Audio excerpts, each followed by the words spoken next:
Hi, I'm Susan Bauer, co-author of The Well-Trained Mind. And I'm Susanna Jarrett, editor at the Well-Trained Mind Press. And we're talking about education for all parents and for all children in all sorts of settings. And this season, we are thrilled to be bringing on some incredible guests, homeschool veterans sharing their hard-earned wisdom, and homeschool graduates reflecting on their experiences. And to help us bring in this season, we are joined by Heather Quintero from the Well-Trained Mind Academy. Heather, thank you for joining us. Thank you for having me. So Heather, you are in a very similar, unique position as Susan, that you are both a homeschool graduate, but also a homeschool veteran parent. Could you share a little bit about yourself and your background for our guests? Sure. So my parents pulled me out of school, I guess, after fourth grade to homeschool me. That would have been in probably 1981, I think. And so I finished my entire school career being homeschooled, went to college, began teaching in public schools, and then decided to stay home with my own kids when they were little, did a little private tutoring, worked a lot in private tutoring, then began teaching for Well-Trained Mind Academy, and I am now the department chair for mathematics and science at Well-Trained Mind Academy. And Heather and I have known each other for a long time because, as well as both being homeschool graduates and homeschool parents, we shared the experience of the university that shall not be named. We did. And I do try hard not to name it. Yes, that's all we're going to say about that. Yes. Someone's going to have to do a deep dive to find out what you guys are talking about. Mm-hmm. Well, could we get started with your parents, their discovery of homeschooling and what made them decide to homeschool you? Sure. So my parents were always big do-it-yourself enthusiasts. I know at one point they decided they would try just about anything once. We at one point tried to make cantaloupe flavored ice cream. Do not recommend. They tried once to make their own Worcestershire sauce. Also do not recommend. But basically, if it were possible to try doing it yourself, they were interested in trying to do it themselves. And so they thought really that if it was capable of being done, they were capable of figuring out how to do it and how to do it pretty well. They built their own house. They made an electric car. And so they certainly thought that they were very, very capable of educating a child. And both of them had degrees in education, elementary education, and had, when I was very young, they were teaching, both of them in a local Christian school, which I'm sure paid about as much as one would expect it to pay. And they discovered very quickly that they could not afford to do that, both of them. And so basically, they decided, my dad quit teaching and got a job doing architectural type stuff. And my mom decided to go back to school. And at that point, they knew that they did not have the money to pay tuition. And also, they really were not interested in me going to our local public schools at the time, which they felt were not up to the standard that they were looking for educationally at that point. So she decided to go back to UVA for her master's and her doctorate. And they just decided that this was what we were going to do. So it, it was certainly an experience. It's really interesting to me that sort of do-it-yourself gene is so strong in families that were homeschooling before homeschooling became popular. The homeschooling really is not so much a kicking the establishment in the teeth sort of thing as a, well, why shouldn't we just do this ourselves? There's so many other things we've done ourselves and they've succeeded. And I find that to be a really useful sort of distinction to make. I know that I don't know what other podcasts our listeners subscribe to, but recently there have been so many podcasts about people who have survived abusive religious environments, and a lot of them involve homeschooling, not as a cause, but at least tangentially. And the motivation there always seems to be this intense protection and let me keep control over my child in every possible way and protect them from bad things outside. Whereas I feel like those of us who started homeschooling in the 70s and the 80s, our parents were much more like, this is not that big a deal. We can do this, right? Mm-hmm. I'm sure that's going to be very offensive to any teachers listening, but. Well, I do think that having had the background of education that my parents had, it definitely made them more willing, certainly gave them confidence in their own ability to handle the education part, at least at a certain level. And I do know that when I was attending the public schools, when I was in third grade, my mom was one of the third grade teachers. And when I was in fourth grade, my dad was one of the fourth grade teachers. And there was a school rule that I could not be in their class because I guess they thought that, they would show favoritism or whatever, but I had to be in the other class. And it was actually that frustration, I think, over what seemed to them to be an arbitrary rule that kind of goaded them into saying, okay, fine, this is what we're going to do. We're just going to pull her out. And, it was interesting. There was no real plan, I think, when they first pulled me out. But I did go back and look at some of my parents' original documentation that they had to send to the school system when we were in Bedford County in Virginia at the time.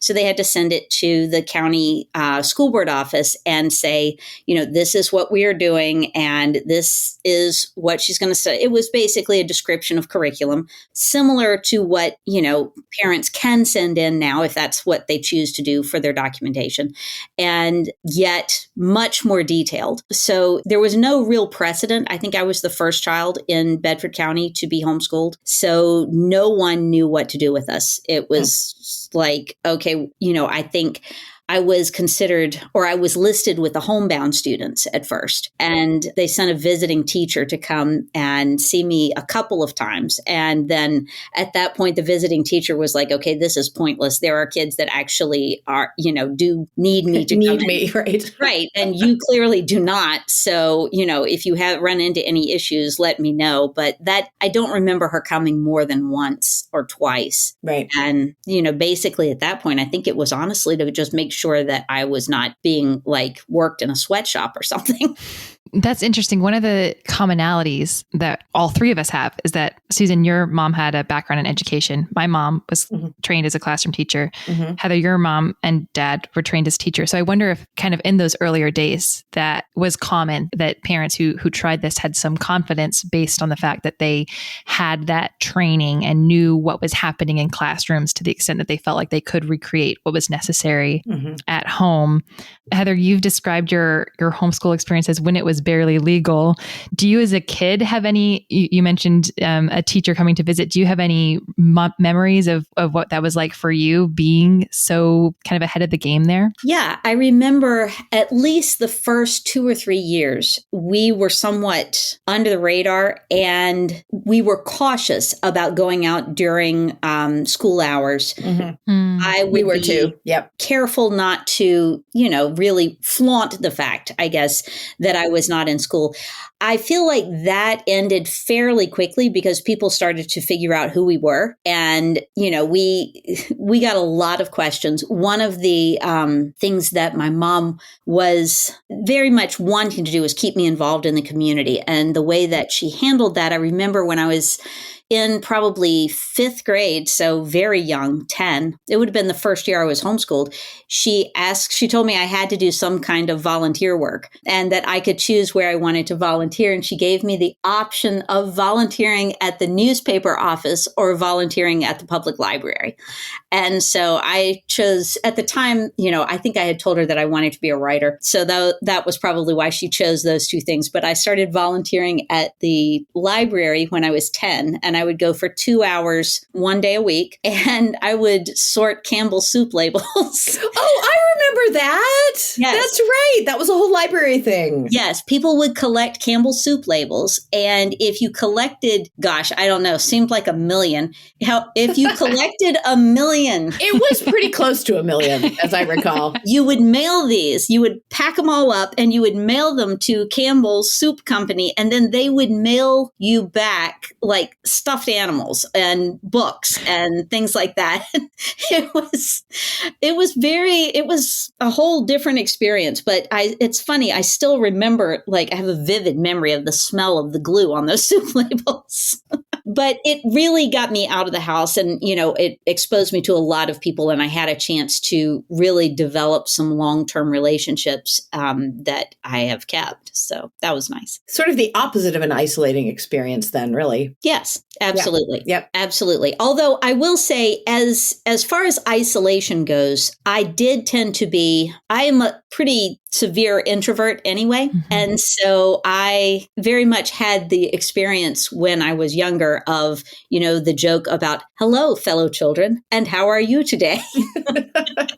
Of approaching my peers from this point of view. So most of the people that I got to know and I considered to be my friends were all adults. And, as a consequence, I think I turned into a very serious little kid. So, that was an interesting byproduct of that. But the children's librarian at the time when I was volunteering, that eventually turned into the public library, I think probably hiring me illegally when I was 13 and paying me $2 an hour. And then from there, I worked at the library all through high school and all through college. So it worked out. It's interesting that you say that about you sort of turned into a more serious little kid because of homeschooling, which I don't think is either a positive or negative. It's just a thing that happened. I mean, I know I was definitely the weird kid when I went away to college my first year, but then there were a lot of people who were weird who had been to regular schools. So I didn't ever think of that as being like a positive or negative aspect of homeschooling. I mean, so for me, there are, of course, negative things that I remember about homeschooling and things that I felt that I had to sort of compensate for. But when I look back on it, it was generally a positive experience, which is why I decided to do it with my own children. So, and I would guess that that's the same for you. Yeah, I would say so. It was definitely overall a positive experience for me. I think that, like you said, there were aspects that I felt like when I did go away to college, first of all, I didn't go away to college. I lived at home and went to college. But when I did start attending classes, what I found was in most respects, I was extremely well prepared for college. There were a few exceptions where I was not at all prepared. And there were things that I felt, yes, I definitely needed to compensate for. I didn't, like Susan, I'm sure, have the typical high school experiences that most kids in America would have had.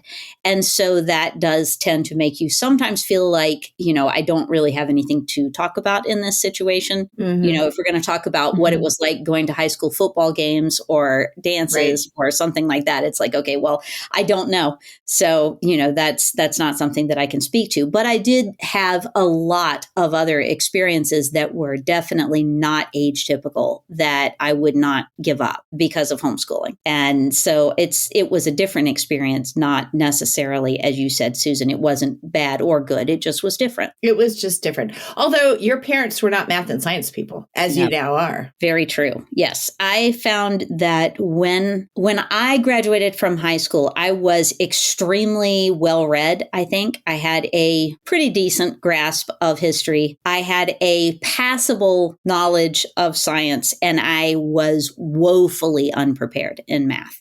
My mom was math phobic, and my dad, while not being math phobic, really had very little to do with the actual homeschooling. So it was in my homeschooling, at least for high school, we did through like correspondence stuff. So I would, complete my assignments, but it was very much here's the beginning of the year. Here are your books, do the work, and we'll see you in May. And that did not work well in many, many, many respects for me. I needed a lot more oversight than I got at that point. But, in my parents' defense, my dad was working a lot during that time period. My mom was getting her doctorate and my sister was born during that time period. So she was working on a doctorate with a toddler. And so that, that definitely probably gave me a little more freedom in self-scheduling than was wise. So anyway, there were a couple of times I got so far behind in the work that was scheduled and so on that I would double up. I got very, very good at doing an adequate job, enough to pass, without ever actually learning a lot of material. I got very good at remembering things for a short period of time. So what was the journey from kind of that feeling like maybe a potential hole or weakness in your homeschool to now working in your career with math and science? Well, when I got to college, I discovered very quickly that I was pretty far behind in math. And unfortunately, I ended up having to take I think it was intermediate algebra, something like that. It was basically algebra 2 at, remedial. And the teacher was abysmal. And I think I got a D. And it was a very bad experience. And at that point, I was in big trouble because I wanted to be an elementary education major and I had to have a math credit that was at least college algebra. And then I knew that I had gotten the D because I did not try in that class. Like, the teacher was awful. I was not motivated. I just didn't do the work. Like, I didn't do the homework. She didn't require homework, which seems to be a very bad plan for freshmen. So I would agree with that. Yes. So I was stuck, and somehow I managed to scoot by and just not bring it up until I was a rising senior in college. And then suddenly everybody realized that I didn't have a math credit. And so there was this rush of, oh no, you can't graduate. And I was like, well, I have to graduate. Like, this must be done. So the solution that they came up with was that I was going to have to take calculus as an intensive over the summer at a different college, because the college that shall not be named did not actually offer it.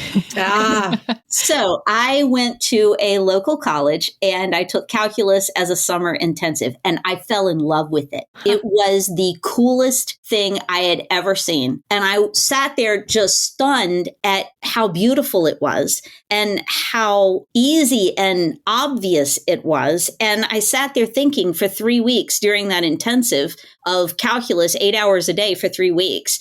Why didn't they start with this? Right. Why didn't they start by showing us all the things you could do with it? And like I said, I fell in love with it, absolutely lost my fear of math, and then became intrigued by it. Now, I will say, when I graduated, I ended up teaching. I taught a different grade every year, I think, but always, either full classroom or math and science, and enjoyed that very much. But it wasn't really until my oldest was born and came out loving pretty much nothing in the world as much as math that I really dove in again and really started exploring math in depth. And that was really what led me to my current career. That is a beautiful math redemption arc. We don't have enough math redemption arcs. I know. I'm glad we have this one. This is a great one. And now you're the chair of mathematics and science. It's beautiful. Yes, exactly. It's beautiful. It's lovely. And, I love in particular the tie-ins between math and science. Just the geometry in astronomy and the math and the physics. And it's just fascinating how it all is intertwined and it all works together. It's just neat. I love it. I love that you mentioned that you dove deeper into math. And that is just like a great reminder that as a homeschool parents, what an opportunity to be lifelong learners and to like dive deeper into the things that we maybe didn't dive as deep into in our education as kids or even college students. That's so fun. But I want to scroll back a little bit here so you were homeschooled, you graduated as a teacher. At what point did you decide that you wanted to homeschool your own kids? Well, I taught for several years in public school and then got pregnant. And at the time, I planned to take 1 year off and then go back to teaching, which at the time was you could take a year off, a year leave of absence. So that was what I did. I took my year leave of absence, and my oldest had some health issues that I knew were going to mean that me returning to work was just probably going to be more trouble than it was worth. And at the time too, I mean, it's hard to walk away from a 1-year-old, if you don't absolutely have to. And I know a lot of people don't have the privilege to be able to do that. But at the time we had, we knew that financially we would be able to make it if I stayed home with this kid. So I decided to take several more years off.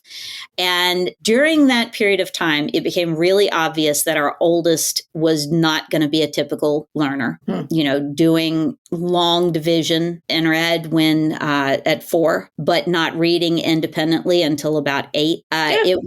It was just so asynchronous that, and having been in the public school system where this kid would have been zoned, I knew that the way that the public school system was set up at that time did not work well for learners that fit that mold. The solution was generally just to accelerate. Right. And so that would have meant a 5-year-old sitting all day in a 2nd or 3rd grade classroom. And I just was not willing to do that. And I wasn't willing to do that to the teacher because I'd been in the position of having to deal with kids who were in no way prepared for, what they were being asked to do socially and physically, just the physical aspect of just being asked to sit still all day. It's not developmentally appropriate. And so the most important reason I think that I decided to homeschool was that I saw that what the public school system was asking of students was not developmentally appropriate from the level of needing to move. Yeah. And that was really the overwhelming concern that I had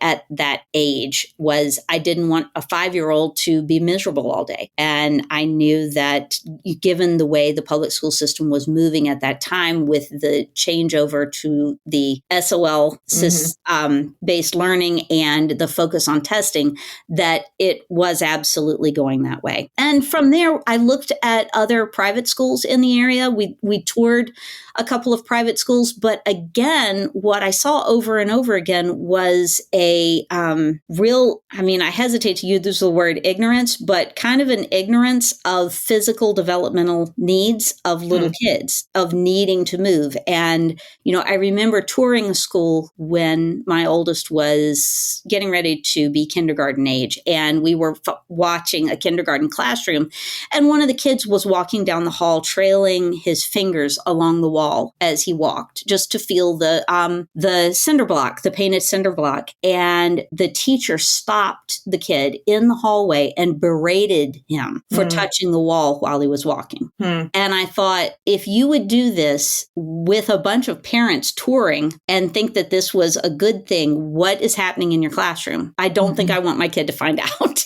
Yeah. So that was really, I think, the overwhelming concern is that I knew from the point of view of being miserable myself in school when I was younger because of not being able to move around, that my kids probably would have a similar experience. What were your, if any, concerns that you had having been homeschooled with the homeschooling side of things? I think I had several concerns. One was that my kids not feel isolated. Another was that they not only associate with other homeschooled students. And by that, I mean, I think any kind of insular group can start to view itself as elite. And better than. And one of the things that I learned while I was teaching public school is that, I am a firm believer that a child can get a great education in nearly any environment as long as they have parents who are involved and teachers who care. And so what I wanted to make sure of was that my kids always had the knowledge that there are a lot of different options, and that homeschooling is one of those options. And it's the option that we've decided works best for us, but it's not the only option. And it's certainly not the only good option. There are other options available. Another concern that I had, of course, was that they had really, really excellent academics. And so while we used Well-Trained Mind as our guide for certainly those early years. And then also, well, really all the way through until we started doing like dual enrollment and stuff like that. But also that they have an exceptionally good math and science background. I wanted them to understand that very well. My main goal, honestly, was that I make sure that my kids were getting at least as good an education as they would have if they were in the local public schools. And my thought in the back of my head was, if I cannot provide at least as good an education as they would be getting in the public school system, I should send them. Like, I need to make sure they get the best education available to them. So the math and science stuff was definitely a consideration. My husband was concerned that they have experiences playing team sports, because he felt like that was something that he missed out on. He was also homeschooled, and he felt like that, particularly as a male in our culture, that left him with maybe not a lot to discuss around his peers at points, having not had that experience. So he forced all of our kids to do team sports. Interestingly enough, they blamed me for that, and were shocked. They were shocked later to discover that I was never the person pushing the team sports. It was their dad. But, so they did baseball, they did basketball, they even played a couple of years. Well, a couple of them played a year of football here and there. So we always kept them involved in a lot of team type sports and community type sports. And we'll be right back. The Well-Trained Mind Academy, founded by Susan Wise Bauer, offers live online instruction in classical teaching methods that fit your students' educational plan. Our instructors are highly qualified in their fields and have years of experience in teaching, tutoring, and homeschooling. We work closely with students, parents, and instructors to create an educational environment that fits the needs of each family. From calculus to Japanese to essay writing to medieval history, the Well-Trained Mind Academy offers 150 courses for grades 5 through 12. Visit WTMacademy.com to learn more.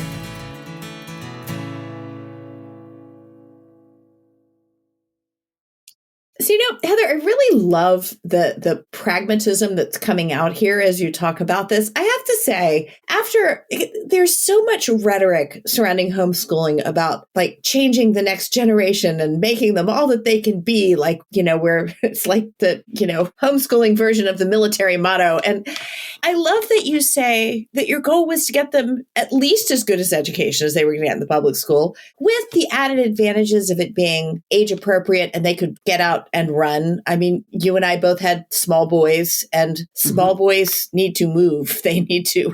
I feel like that's setting yourself up for success in a way that isn't the case if you go into it thinking, I'm going to give this child the best education that any child has ever had ever, because then that expectation meets head on the actual child who is sitting in your living room having a breakdown because you've asked them to do something they don't want to do. So I respect and find that perspective and find it to be, really just a great way towards success in a way that aiming for success doesn't necessarily give you, if that makes sense. Yeah, I think early on, I had taken one of my kids to the doctor. I was worried about developmental milestone or something like that. I can't even remember what it was now, but it was my first child. And I was going to say, I bet it was your oldest. But the doctor said, I'm explaining the concerns, and I'm like, but, in this book, I'm reading this book about child development, and it says, and the doctor looked at me and said, well, they haven't read that book. Your kid hasn't read that book. What a great response. Yes. And, somebody else, we had a pastor at a church that we were attending at one point tell us, and it really stuck with both my husband and I, and that is, your children are not your report card. Oh my goodness. Yes. Your kids are not your report card. And that has really, I think, stuck with both of us in that we needed to allow our kids to actually be children and to, not be good at some things and to fail some things. One of the pivots that I made homeschooling was when I realized that there was a math curriculum that I had chosen that ended up being too easy. And the kids would never get anything wrong in this math program unless, unless it was a careless error. And then they would have gotten it wrong. But they were not having to work at all on it. And so one of the pivots that we did was switch to a much more challenging curriculum. And the main reason that I did that was not that I was trying to make it hard on my kid or make them have to work harder, but I wanted them to have the experience of not knowing how to solve a problem and having to work through, how do I actually do this? And what happens if I get something wrong the first time? Does it mean I'm stupid? Does it mean I don't know how to do it? How do I get past that? And that was one of the key things that that mindset became key, I think. Working at a level where you were not always getting everything correct was very important. You don't want a kid to be so frustrated that they are in tears every day, because nobody can do math while they cry. I've tried, it can't be done. I tell people this all the time. Yes, no math can happen while there's crying. But at the same time, I do think that a lot of students are never appropriately challenged. And that leads to being really fragile as learners when you get to a college level, or you get to the level where you actually are being challenged and you're, a young adult at this point, and all of a sudden something is hard and you have no experience for how do I do it if I don't just know the answer. And I think that was something that I ran up against in college, which is, why I got that D. It was, I skated through doing as little as possible in math because I was afraid of it. And I really never challenged myself to do anything better. And then when it actually did get really hard enough not to guess at answers anymore, then I didn't really have a good framework for how to deal with that and how to push myself past it. And it took a while until I had a teacher that was extremely engaged and willing to work with me on it, that I really turned that around, like I said. That's such an important point. I had a friend in college who deeply believed freshman year that smart kids don't have to study. That's how you know you're smart, and got basically all the way up till college, never having to work hard. And then it was like a dip on their confidence that college required hard work and something they hadn't practiced that muscle. So having them practice that all the way through is so important. And myself, one of my biggest regrets is getting all A's in college, because I did that by being too scared to take classes I was interested in that I thought would be really, really challenging. Like I never took a language course because I didn't think I could get an A. And that's so sad to me, because I wanted to learn another language, but I was so scared of my performance that I didn't challenge myself in that way. And so I always say my biggest regret in college is getting all A's. I should have tried the hard things that would have led to a B or a C, maybe even a D. Well, it's interesting too. I think this really hooks back into what you were saying, Heather, about your kid is not your report card. And that in turn hooks back to my earlier observation about homeschooling, because you're like, we can do this, as opposed to homeschooling in order to shelter, protect, make everything okay for your kid. If you go into homeschooling with this attitude of, I'm going to create this perfect learning environment and nothing is going to disturb or trouble this child, and I'm just going to protect them, that often seems to me to be the flip side of, if the child doesn't get good grades or if the child is struggling, then that reflects on me, right? Because it's really about you and what you're doing for the child and what you're creating and what your vision is. And we really have to go into this homeschooling project with, here's a shocker, it's actually about the kid, right? It's actually about what is going to be good for them. And sometimes that is going to involve failure and even putting them in a position where they will fail. And of course, you can't do that if you're thinking of your child's success as some sort of measure of your worth as a parent, your worth as a human being. And, I think, again, if we talk about sort of more high control, particularly religious environments, there is definitely that pressure to show that you're a good parent, a good family, a good Christian, a good church member by your children doing well in school, whatever that means. And the experience of failure is just really important. Yeah, I think the experience, particularly for kids who, I think honestly, it's almost more important for kids who are bright, who are, like you said, you can skate by, and, the A is so important, because unless you have that experience, you don't know that you are still loved when you fail. Yeah. If your parents set you up so that you never fail at anything, then what you learn, I think, is that failure is unacceptable and makes you unlovable. lovable. And, that was something that was important to both me and Josh, was that we make sure that our kids have the experience of finding out what it feels like to fail at something and then get up and try it again and keep going at it. And I tell my students now, and I told my kids this when they were younger, just because you don't understand how to do it now does not mean that you won't understand how to do it. You just don't know how to do it yet. And you keep trying at it. This low grade, this 40 means you don't understand what you're doing yet, but you will. You just have to keep going. And it might be this year, and it might be next year, and it might be in 10 years, but sooner or later, you're going to understand what you're doing. And it's funny, I see that all the time now that I am older. And when I go back to the town where I was teaching, 20 some years ago, I'll see former students, in the community working jobs. And I'm like, see, you did learn to make change from $1. You did. Like, look at you doing this job. Like a real grown-up. You're doing so well. But yeah, I think that experience of pushing past something that you're afraid of is something that a lot of homeschool students don't get to experience because of not ever being pushed to do anything outside their comfort zone. And so that was something that we pushed our kids to do, was do things outside your comfort zone. For my youngest, that turned into actually one of his greatest loves when he was in high school. I pushed him at one point to audition for a community youth theater thing.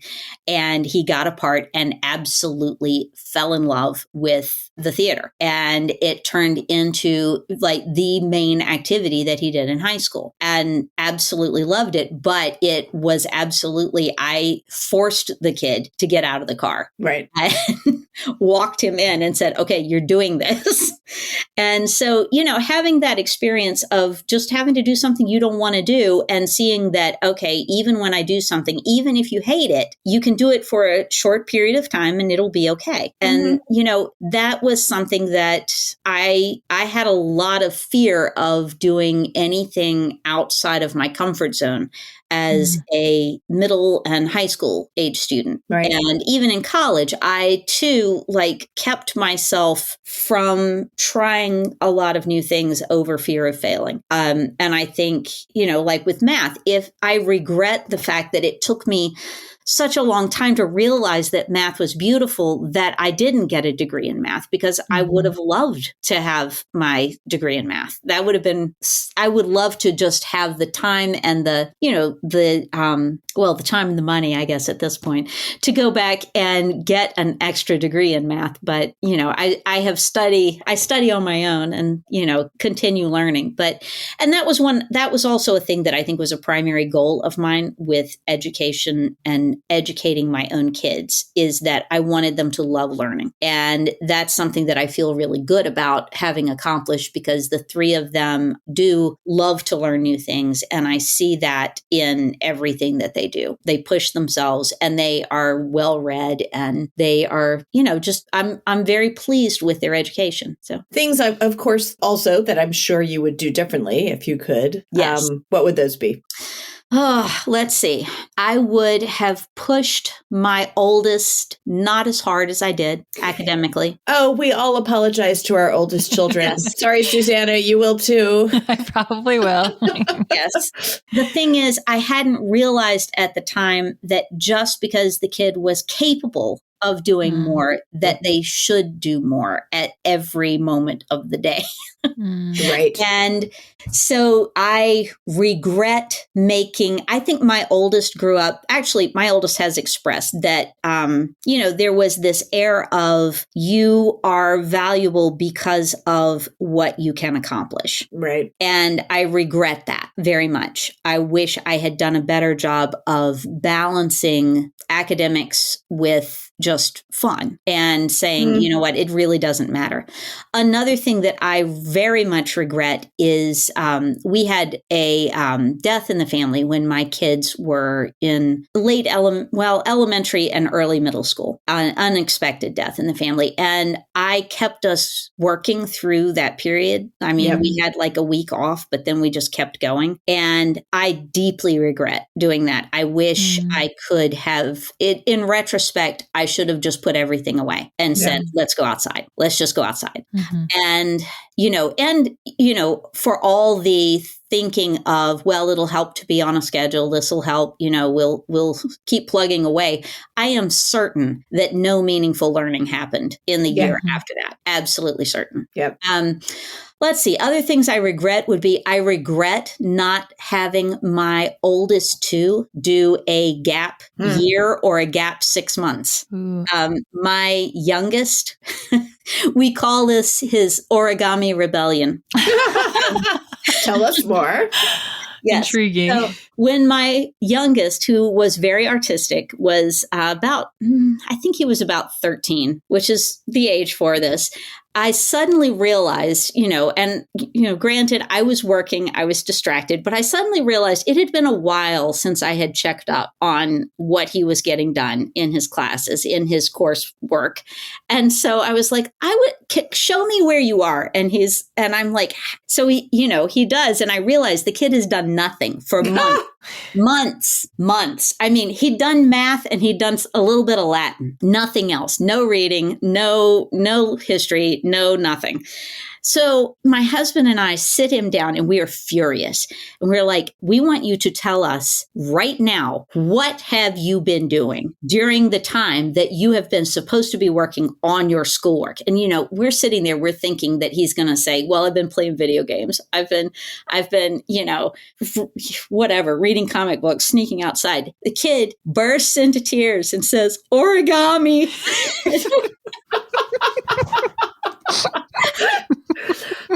We're like, okay. Well, at this point, we both are like, we're stunned. We're trying not to laugh at this point. And we're like, well, go show us what you've been working on. Well, the kid comes down and he had made this massive, 17-sided figure out of origami. And we were like, that's actually very impressive. And we're trying not to laugh. So we're like, all right, well, you need to go to your room until we discuss what is going to happen. So he leaves and we burst out laughing. But the best thing that I think we did that year was we said, okay, first of all, the origami really was very impressive. And he was clearly doing something that he felt had value, and it clearly did have value for him. So what we decided to do at that point was we said, okay, your school work is going to look different for the rest of this year. You have to continue on with your math because, math is a hard thing to just drop and then pick up again 6 months later.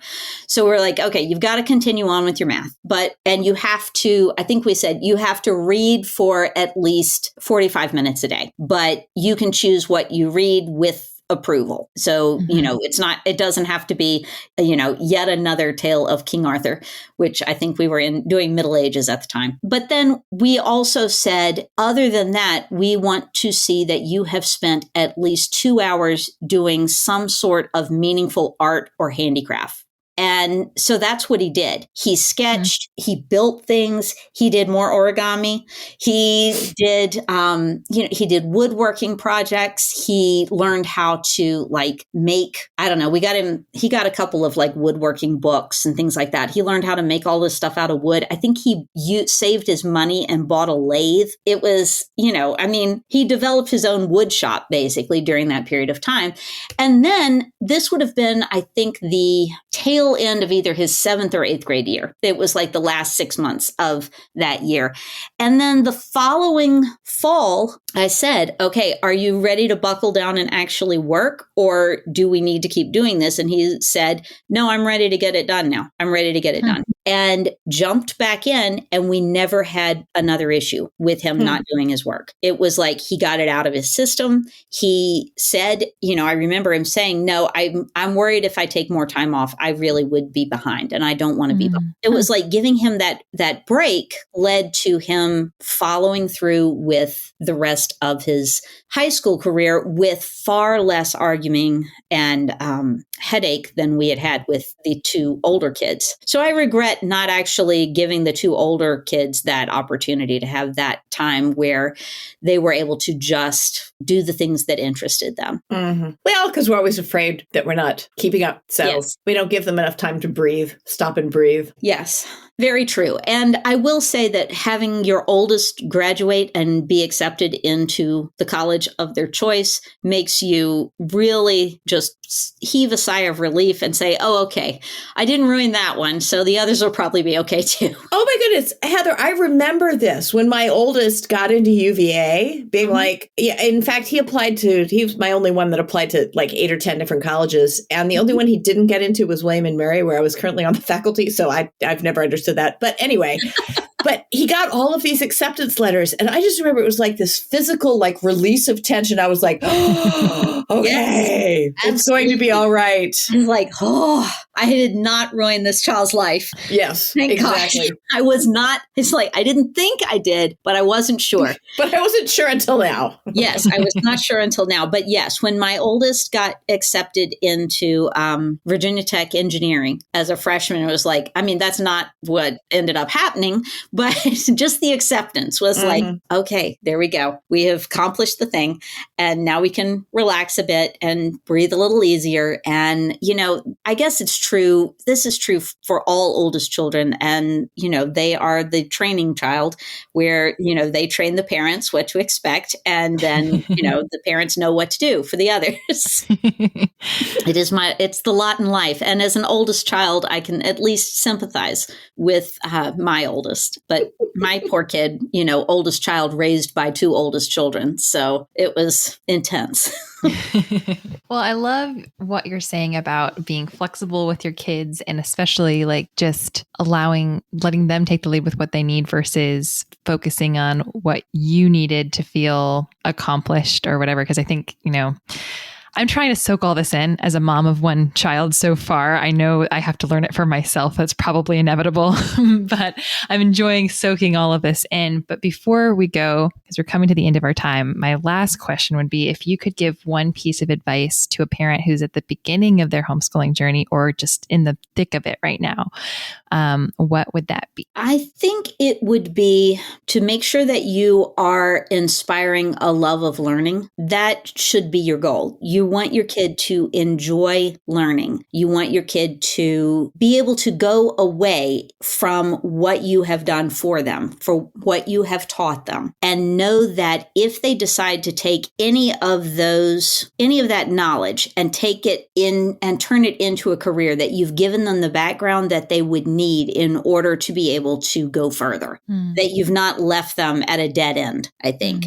in any way. So I wanted my kids to not view school as something to just get done and be over with so that you could go and do the things that you enjoy. I wanted them to understand that learning is something to enjoy and that is something that is meaningful in and of itself. The fact that you are increasing your knowledge is a beautiful thing, and things are worth knowing just because they're beautiful. Kids ask me all the time as a math teacher, well, why do I have to learn this? Am I ever going to use this?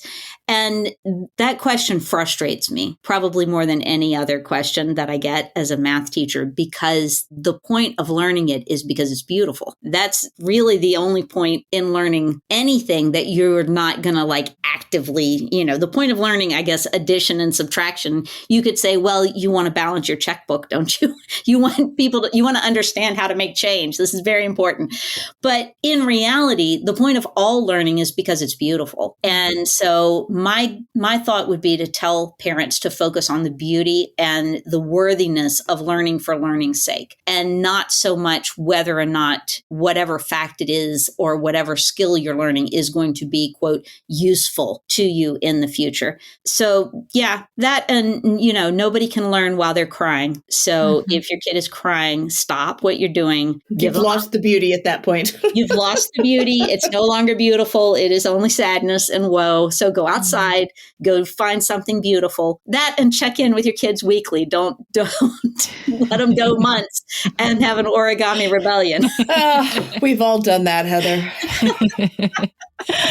Heather, thank you so much for joining us. I really enjoyed listening to your story, and I think our listeners will be inspired as I was. Thank you.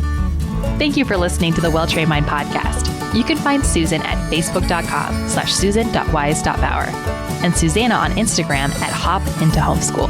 Our engineering and mixing is done by AJ Falari at ajfalari.online. This podcast is produced by Well-Trained Mind Press, and our supervising producer is Chris Bauer. If you enjoyed the show, help us out by rating and reviewing us wherever you listen to podcasts. If you have questions, responses, or ideas for future episodes, email us at podcast@welltrainedmind.com. We'll be back next week, so stay tuned.